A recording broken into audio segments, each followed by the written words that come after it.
আপনারা দেখছেন নিউজ আজকে স্বরূপনগর পত্রিকার অনলাইন তথ্যবিন্যাসে আমি সৈয়দ রেজওয়ানুল হাবিব আপনাদেরকে সাধুবাদ জানাই। স্বরূপনগর ব্লকের ঐতিহ্যবাহী মালঙ্গপাড়া কেসিবি ইনস্টিটিউশন দীর্ঘ পথ অতিক্রম করে ৯৫তম বর্ষে পা রাখল। এই উপলক্ষে বিদ্যালয় কর্তৃপক্ষ প্রতিষ্ঠা দিবস পালন করে। আপনারা দেখছেন সেই সময়ের বিশেষ মুহূর্তে ধারণকৃত ভিডিও চিত্র আজকে স্বরূপনগর পত্রিকার অনলাইনে। উপস্থিত উত্তর চব্বিশ পরগনা জেলা পরিষদের সভাধিপতি নারায়ণ গোস্বামী। উদ্যোগীরা তাকে বরণ করে নেন। এই অনুষ্ঠানে এসে কি বললেন তিনি শোনাব আপনাদের। ধন্যবাদ ম্যাডামকে। পুষ্পস্তবক দিয়ে সম্মানিত করবেন বিদ্যালয়ের কালচারাল কমিটির কনভেনার সম্মানীয় তপন সাহা মহাশয়। ধন্যবাদ স্যারকে এবং একটি সুদৃশ্য মেমেন্টো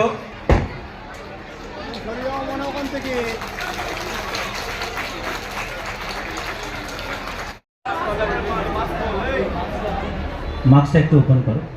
কৃতি ছাত্র এদের হাতে এদের সার্টিফিকেট এবং ট্রফি তুলে দিচ্ছেন আমাদের প্রাণীর প্রিয় আমাদের নারায়ণ গোস্বামী মহাশয়। ওদের হাতে এই ট্রফিটি তুলে দেওয়ার ভাগে ব্যাপার হচ্ছে আমাদের প্রয়োজন, আমাদের চাহিদাটা আকাশচুম্বী এবং এগুলো সবটাই আকাশচুম্বী হলো মাটিতে পা রেখে চাওয়া। সরকারি জিনিস হচ্ছে একটা সাইকেল শেড। এটা আমি স্যার পর্যন্ত যাচ্ছি না। আমাদের মধ্যে উপস্থিত রয়েছেন বাংলানি স্বরূপনগর পঞ্চায়েতের মাননীয় পঞ্চায়েত প্রধান শ্রদ্ধেয় বর্ণালী সরকার মহোদয়া ম্যাডাম। আমাদের ছেলে মেয়েদের প্রতিদিন প্রায় ১.৫ থেকে ২,০০০ সাইকেল বিদ্যালয়ে আসে। যে সাইকেলগুলো পশ্চিমবঙ্গ সরকারের মাননীয় মুখ্যমন্ত্রীর যে প্রকল্প সবুজ সাথীর মাধ্যমে ছেলেমেয়েরা নিয়ে আসে, কিন্তু সাইকেলগুলো ঠিকভাবে রাখার জায়গা নেই। তাই একটি স্থায়ী সুন্দর সাইকেল শেড এটা আমরা ম্যাডামের কাছে চেয়ে নিচ্ছি। আশা করি তিনি এই বিষয়টি আমাদের দেখবেন। একটু জোরে হাততালি দিয়ে আমাদের চাওয়াগুলো পৌঁছে দিন। এবারে শ্রীকান্ত স্যার। এবার একটু আমাদের কৃতি ছাত্রছাত্রীদের হাতে ট্রফি, সুদৃশ্য ট্রফি তুলে দিচ্ছেন। বিদ্যালয়ের এই প্রাঙ্গণ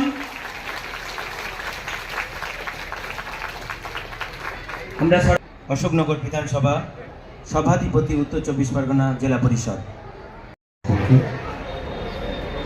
বেশ কিছুদিন আগেই আমাদের ইংরাজি নববর্ষ পড়েছে, তবু নববর্ষের পরে আপনাদের সঙ্গে দেখা, সেই জন্যে হ্যাপি নিউ ইয়ার, নতুন বছরের শুভেচ্ছা অভিনন্দন জানাই।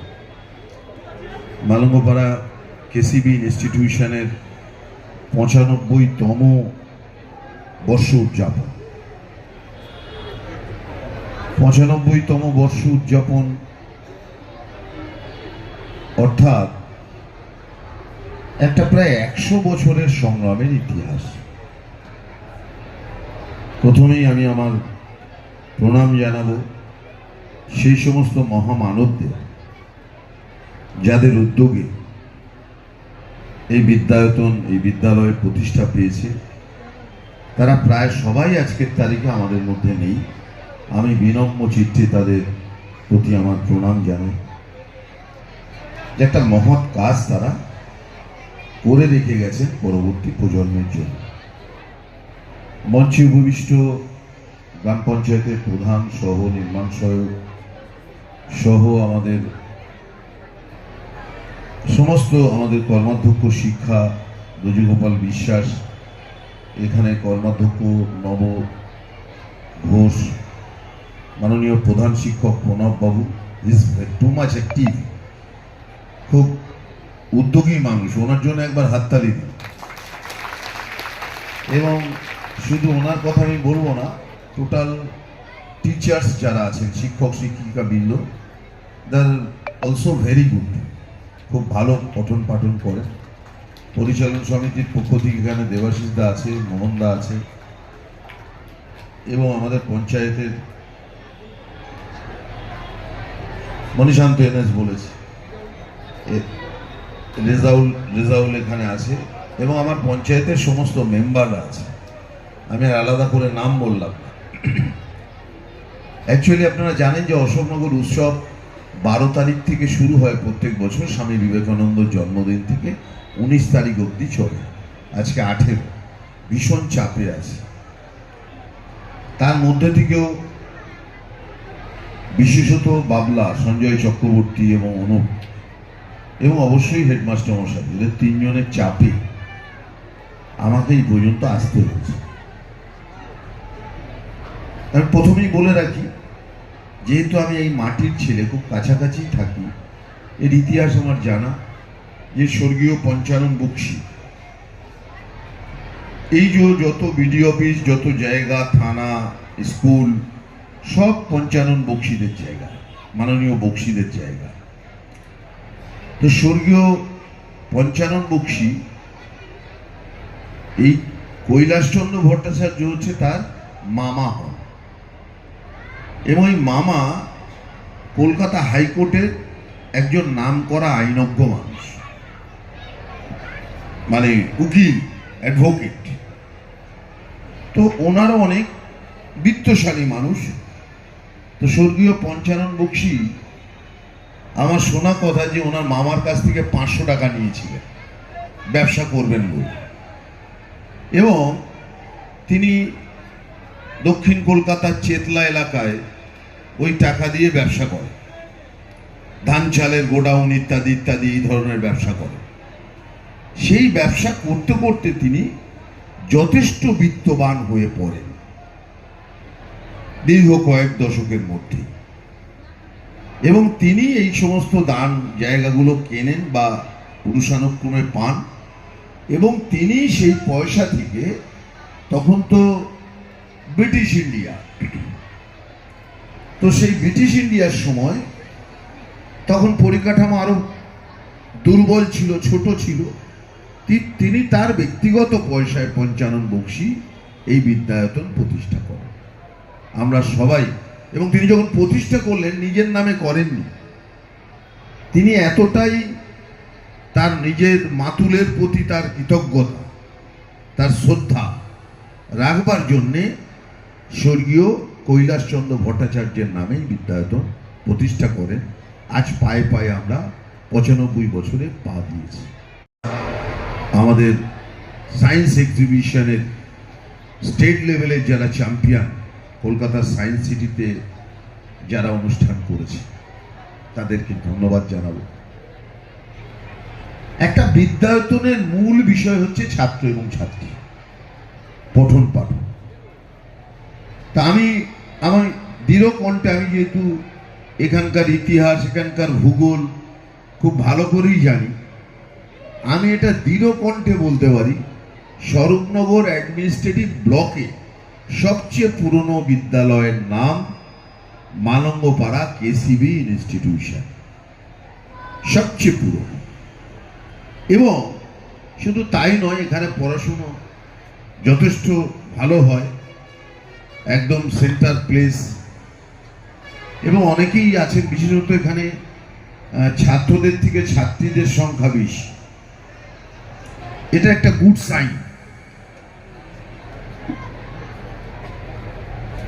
একটা কথা মাননীয় মুখ্যমন্ত্রী মমতা বন্দ্যোপাধ্যায় বলেন, এটা আরো এক মনীষী বলে গেছেন, যে মা যদি শিক্ষিতা হন, তাহলে তার সন্তান শিক্ষিত হতে বাধ্য। আজকের এই মেয়েরা ভবিষ্যতের মা। তো আমি মেয়েদের, ছেলে বা মেয়ে, এখানে যেহেতু সবাই আছে, আমি তাদের উদ্দেশ্যে একটা কথা বলবো। অ্যাকচুয়ালি বয়স আমার তোমাদের মতো একটা ছিল। তো তোমরা যেরকম বসে কথা শুনছো, পিছনে যারা আছে তারা কেউ শুনছে না, সামনে বসে যারা আছে তারা শুনছে। তো একটা সময় তোমাদের ওই জায়গায় আমি বসতাম বা আমরা বসতাম, আর আমাদের যারা সিনিয়র তারা এরকম বক্তব্য রাখতো, আর আমরা নিজেরা পাশাপাশি কি বলতাম, এই ভাষণ থামাবে কখন রে। আমার কাজ হচ্ছে মন পড়া। আমি অ্যাকচুয়ালি সাইকোলজি নিয়ে পড়ি, কিন্তু 30 বছর ধরে প্রতিদিন 500,000 মানুষের সাথে কথা বলে বলে সাইকোলজি রপ্ত করে ফেলেছি। এখন প্রায়শই একটা মানুষ সামনে দাঁড়ালে কিছু না বললেও বুঝতে পারে উনি কি বলতে এসছেন। আমি খুব হাইলি কোয়ালিফাইড পার্সন নই। আর এখানে শ্রীকান্ত বাবু আমাকে জিজ্ঞেস করতে পারেন না যে স্যার আপনার একাডেমিক কোয়ালিফিকেশন কি। এটা খুব অভব্যতা দেখায়। কিন্তু আমার কথা শুনে ওনার মনে হতে পারে যে আমি যতদূর পড়াশুনো জানি স্যার তার থেকে কম জানেন না। আমার জীবন আমাকে শিক্ষিত করেছে, আমার অভিজ্ঞতা আমাকে শিক্ষিত করেছে। তো আমি তোমাদের উদ্দেশ্যে এইটুকু বলবো, মৃৎশিল্পী চেনো? মৃৎশিল্পী বলো তো, একজন মৃৎশিল্পী মানে কি? এনিওয়ান? Yes, good. যারা বা গড়ে সৃষ্টি করে তারা মৃৎশিল্পী। যারা মাটি দিয়ে কিছু নতুন জিনিস গড়ায় বা বানায় তারা মৃৎশিল্পী। এখন ধরো তোমরা প্রত্যেকেই মৃৎশিল্পী ধরে নাও, এবং প্রণব বাবু হেডমাস্টার, কোথায় গেলেন স্যার? প্রণব বাবু হেডমাস্টার মশাই তোমাদের হাতে সব 1 ডলা করে নরম মাটির দলা দিয়েছে। তোমরা বললেন উনি যে তোমরা যেহেতু মৃৎশিল্পী তোমরা ইচ্ছাধীন জিনিস বানাও। তো কেউ রবীন্দ্রনাথ, কেউ নজরুল, কেউ বিবেকানন্দ, কেউ বিদ্যাসাগর, কেউ অমর্ত্য সেন, কেউ লতা মঙ্গেশকর, কেউ শাহরুখ খান, কেউ কলা, কেউ মূলো, কেউ বেল, তাল, এক একজন এক এক রকমের জিনিস বানাচ্ছে, বানাবে। স্মার্টফোন। এখন আমরা কিছু লোক, যেহেতু স্যার বলেছে বানাতে, আমরা বানাতে শুরু করে দিলাম। আর কিছু লোক আমরা শাহরুখ খান নতুন ছবি বের করি, বাবা রে দেখেছিস দেবের নাচটা কি, ওরে বাবা গানটা শুনি তো, হ্যাঁ বাবা এই গানটা মুখস্থ করতে হবে। এবার ফোনটা রেখে দিয়ে এবার ওই মাটি, হ্যাঁ স্যার মনে পড়েছে, স্যার মাটি দিয়ে আমায় কিছু বানাতে বলেছে। ওমা, ওর মধ্যে ঢুকে যে সময়টা নষ্ট হলো, মাটিটা গেল শক্ত হয়ে, আর আমার বিবেকানন্দ বানানো হলো না। কারণ মাটি নরম থাকতে থাকতেই ওকে অবয়ব বা আকার দিতে হবে। সুতরাং তুমি শিল্পী, তোমার হাতে শিক্ষা প্রতিষ্ঠান কাদার দলা দিয়েছে, তুমি এটা দিয়ে, এটা তোমার ইচ্ছে, তুমি এটা দিয়ে শিবও গড়তে পারো, বাঁদরও গড়তে পারো, এটা তোমার চয়েস। এই বিদ্যায়তনের এই মঞ্চে যারা আছে, কেউ না কেউ আইএস হতে পারে, পারে কি পারে না? বাবা বল, এই তুই তাগাড়ি বলছি করবো, প্রেস্টিজে লাগছে না তো? আমার ছেলের আবার তুই তাগাড়ি করলে প্রেস্টিজে লাগে। আর তুই দাঁড়িয়ে উঠে গেছে, তুই বলে নাই, তুমি বলো। যেটা বলছিলাম যে বিনোদনের সময় পড়ে আছে, সারা জীবন অনেক সিনেমা, অনেক বলিউড, টলিউড, হলিউড দেখবি, গান শুনবি, সেসব মূর্তি বানানোর পরে কর। আগে মাস্টারমশাই মূর্তি বানাতে বলেছে, আগে ওই কাজটা কর। সালমান খান এ কথায় পরে যায়। তোদের মধ্যে থেকে তাহলে কেউ না কেউ আইএস হতে পারে, হ্যাঁ, আইপিএস, বিসিএস হতে পারে, ডাক্তার হতে পারে, ইঞ্জিনিয়ার হতে পারে, অ্যাডভোকেট হতে পারে, প্রফেসর হতে পারে, হাই স্কুল টিচার হতে পারে, প্রাইমারি স্কুল টিচার হতে পারে, হ্যাঁ, আবার কেউ রান্নাঘরে খুন্তি নাড়তেও পারে। This is the reality. সবাই কি আইএএস আইপিএস হবে? সবাই কি ডাক্তার ইঞ্জিনিয়ার প্রফেসর হবে? না। কে হবে না, যে নলেজ আরোহণ করবে, যে জ্ঞান নেবে, যে নলেজেবল হবে, যার মধ্যে জানার আগ্রহ থাকবে, সে হবে। আর যার মধ্যে জানার আগ্রহ নেই, স্যার কি বলছে, বুঝেছি, হ্যাঁ স্যার, কটা বাজে রে, ছুটি হবে কখন? ওর কাজ কি? ও বাড়ি গিয়ে থালা বাসন ধোবে, তরকারি খাবে, রান্না করবে, বিয়ে করবে, ঘর সংসার করবে। আর যে মাস্টারমশাইয়ের কথা শুনবে এবং আগ্রহ থাকবে পড়াশোনার মধ্যে, সে জীবনে বড় হবে। তোর চয়েস তোর কাছে। আমাদের বাবা মারা, আমার স্বপ্ন কি? আমি হাইলি কোয়ালিফাইড নই, তাহলে আমি যেই জায়গায় পৌঁছতে চেয়েছি, আমার সন্তানকে আমি সেই জায়গা তার থেকে উঁচুতে পৌঁছাবো। আমার ইচ্ছা তো এটা। আরে হ্যাঁ তো বল। তাহলে তোদের বাবা মাও কিন্তু সবাই খুব উচ্চশিক্ষিত নাও হতে পারে, তাদেরও ইচ্ছা তোদেরকে বড় করে দিয়ে তারা তৃপ্ত হতে চায়, তারা তোদেরকে তার প্রতিনিধি ভাবে, প্রতিভূ ভাবে। এরাই আমার ভবিষ্যৎ, আমার সন্তানই আমার মুখ উজ্জ্বল করবে। লোকটা হয়তো নতুন গ্রামের মাঠে ক্ষুদ্র চাষি, সে তোর বাবা। চাষি মানে ছোট ব্যাপার নয়, তাই পরিশ্রম করে তোকে পড়াচ্ছে বড় হয়ে দেখার জন্য। আর বাবা মা হচ্ছে জীবন্ত ভগবান। এই কৈলাসবাবু স্বর্গীয়, অনেক অবদান। ওনার সামনে যদি দুটো রাজভোগ এনে বলি, কৈলাসবাবু খান খান খান, খাবে? কিন্তু বাবা মার সামনে দিবি, ও বাবা খাও না, বাবা একটু হলেও খাও।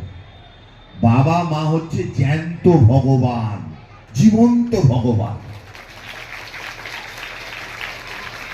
অনেকে আমি দেখেছি, আমার অনেক বন্ধু বান্ধব বিদেশে চলে গেছে, আমেরিকায় চলে গেছে, আর ফিরিনি।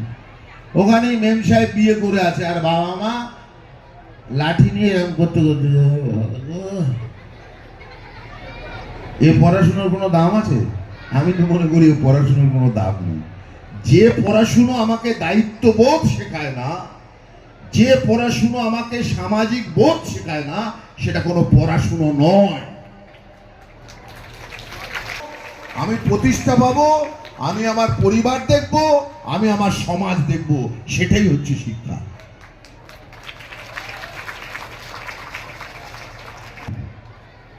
তাকে জিজ্ঞাসা করেছিলাম সবচেয়ে প্রফিটেবল বিজনেস কি? তোর তো ছাই ধরলে শোনা হয়। সে আমাকে বলেছিল বৃদ্ধাশ্রমের ব্যবসা হচ্ছে সবচেয়ে ভালো ব্যবসা। ট্রেন সেই দিকে যাচ্ছে। আমাদের সবার এখন বেশিরভাগই ওয়ান চাইল্ড, চায়নার মতো হয়ে গেছে। এটা আত্মকেন্দ্রিকতা। এবং আমরাও গার্জিয়ান, আমাদেরও ভুল আছে। কোথায়? দুটো জায়গার কথা বলবো। একটা হচ্ছে, তুই পচার সাথে খেলা করিস, ওর স্ট্যান্ডার্ড আর আমাদের স্ট্যান্ডার্ড এক, ওর বাবা বিড়ি খায় পাড়ায়। আরে পচার সাথে খেলছে, খেলতে দিন, আমরা ছেলে পচে যাবে না। একটা যেন অতিরিক্ত আত্মকেন্দ্রিক ছেলে বা মেয়ে গড়ে না ওঠে, সবসময় তাকে ঘরবন্দি রাখবেন না। একটা সমাজের মধ্যে মিশতে দিন, যাতে তার মধ্যে লোক লজ্জা তৈরি হয়, লোক লজ্জা তৈরি হয়। লন্ডনে চলে গেল, এটা বাবা মা ভালোর জন্য বলছি। ছেলে লন্ডনে চলে গেল, সে আর ফিরছে না। পচা কিন্তু ফোন করে বলবে, তোর লেখাপড়ার মুখে দাঁড়িয়ে গিয়ে আমি আমার বাবা মাকে দেখি, তোরও পড়াশোনার কাঁথায় আগুন। যেটা বলার ক্ষমতা আপনার থাকবে না সেটা ওই বিড়িখোর বাপের ছেলে পচা ও বলে দেবে। পুজোয় যাক, সরস্বতী পুজোয় খিচুড়ি দিক, ফল কাটুক, এ কাটুক, না না না, এত ভোরে ঠান্ডায় তুই কেন যাবি? এত করতে যাবেন না, লক্ষ্য রাখুন।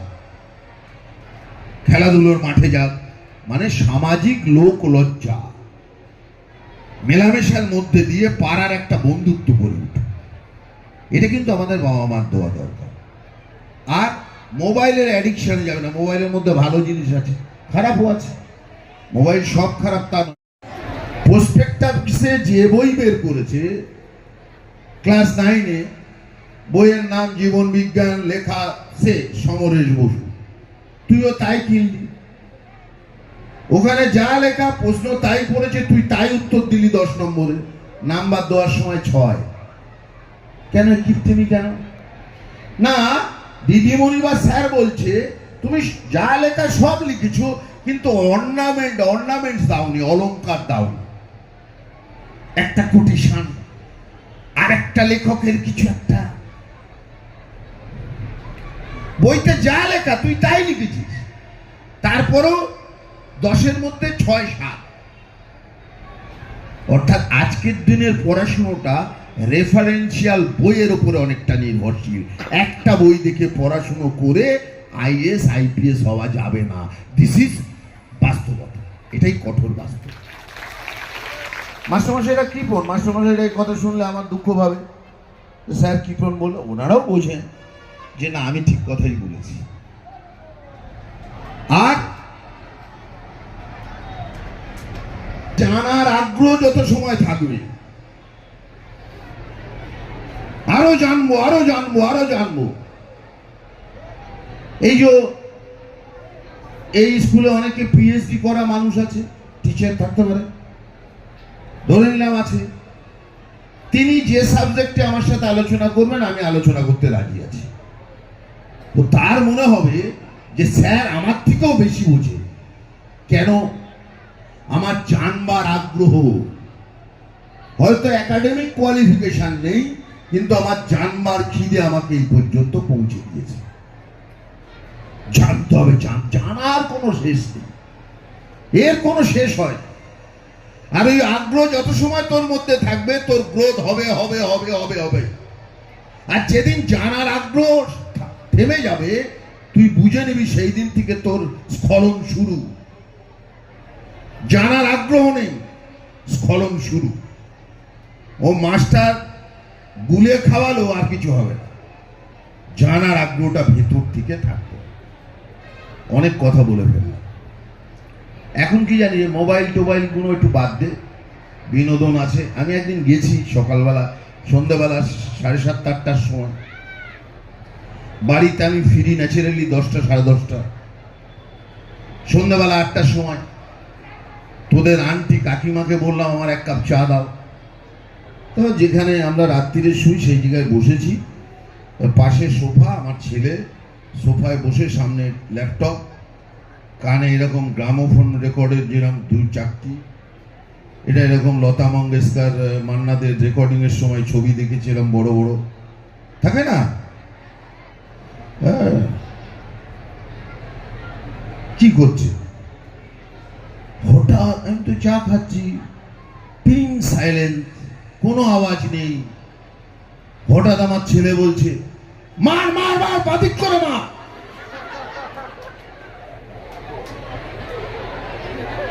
বাবু শুনতে পাচ্ছেন? বাবু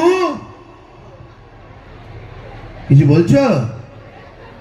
বলে হ্যাঁ, তুই যে বললি বাদিক করে মার, আমাকে মারবি? ও বাবাই, তুমি না, আমি ভিডিও গেম খেলছি। Video game? বাবা, বাদিক করে আমার, বাদিক করে মার, ভিডিও গেম খেলার দরকার হলে বাবা মাঠে যা। খেলার দরকার হলো, ওর জন্য এত বড় মাঠ পড়ে রয়েছে। সুতরাং অ্যাডিকশন ঢুকবে না। আর বাবা মায়ের দ্বিতীয় নাম্বার দোষ হচ্ছে গার্জেনদের, বাচ্চার বয়স 1.5। এটা আমার 2 ভাই আছে, তাদের বউ আছে, ভাই বউ আছে, ওখান থেকে এইটা আমি পেয়েছি। বাচ্চা কাঁদছে, খাবে না খাবে না, খাবে না। অমনি মা করলো কি, কার্টুন একটা চালিয়ে দিল, বালিশে রাখলো, হ্যাঁ এবার খাচ্ছে। ঠিক আছে, এই যে অ্যাডিকশন, ফাঁকিবাজ মারা, আমি এই মাদের বলি ফাঁকিবাজ মা। বাচ্চারা কিন্তু নিয়ে বলতে পারতো, ভাই চাঁদ মামা টি দিয়ে যা, অমুক পাখি তমুক পাখি, হলুদ পাখি। হ্যাঁ, তাহলে 1.5 বছরের বাচ্চা তার মোবাইলে অ্যাডিকশন হয়ে গেল, এরপরে 7-8 বছর হলে আপনি কারবেন কি করে? রুনো বাস্তব, সবটাই আমরাও শর্টকাট খুঁজি। সুতরাং বাবা মাকে কিন্তু বাচ্চা অ্যাডিকশন সব সময় তুই মোবাইল মোবাইল মোবাইল মোবাইল সব সময় ভেঙে ফেলে দেবো তোর মোবাইল একদিন। যখন বাচ্চাটার 1.5 বছর বয়স ছিল, মনে পড়েনি কথা যে আপনি ধরিয়েছেন, ওর কি একটা মোবাইল কেনার ক্ষমতা ছিল?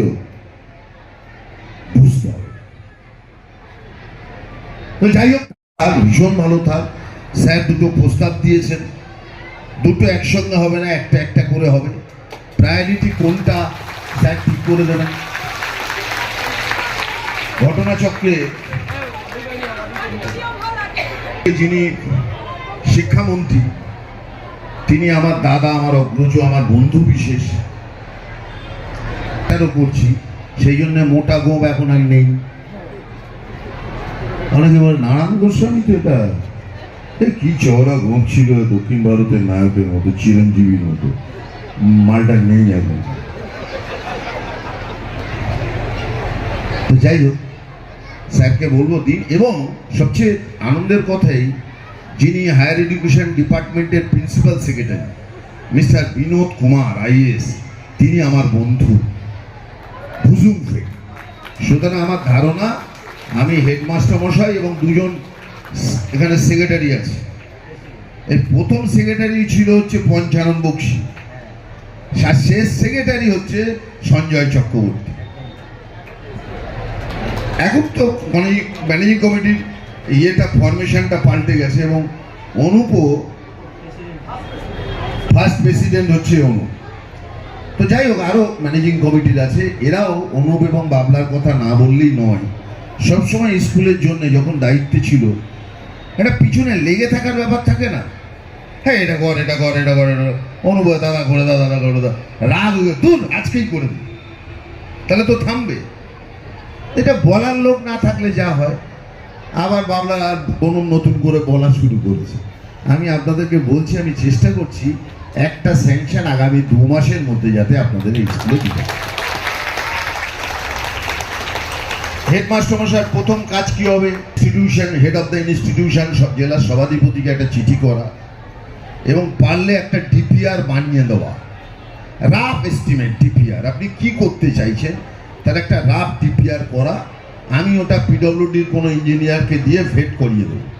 এটা স্যারকে আগে করে চিঠি সহকারে আমার কাছে আনা, সেইটা আনলে আমি আবার সেটা প্রিন্সিপাল সেক্রেটারিকে চিঠি নিয়ে স্যারকে নিয়ে এবং এখানে যারা আছে আমাদের ম্যানেজিং কমিটির সঙ্গে এবং বিশেষত বাবলা এবং অনুপ বা আমাদের সঞ্জয় যারা আছে, তাদের একটা টিম করে নিয়ে আমি মন্ত্রী এবং প্রিন্সিপাল সেক্রেটারির সঙ্গে বিকাশ ভবনে দেখা করব।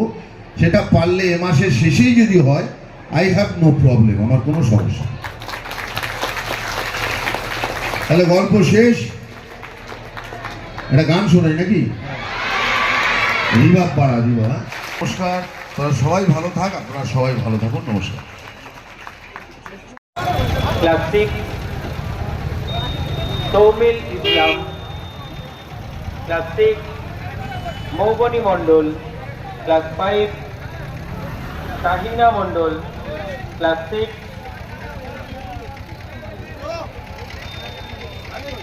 ঋতিকা পারভিন, ক্লাস 6 ঈশিতা মণ্ডল, ক্লাস 6। তোমরা সবাই মঞ্চের বাঁ দিকে চলে আসবে এবং আমরা আহ্বান জানাবো। আমাদের বিদ্যালয়ে উপস্থিত হয়েছিলেন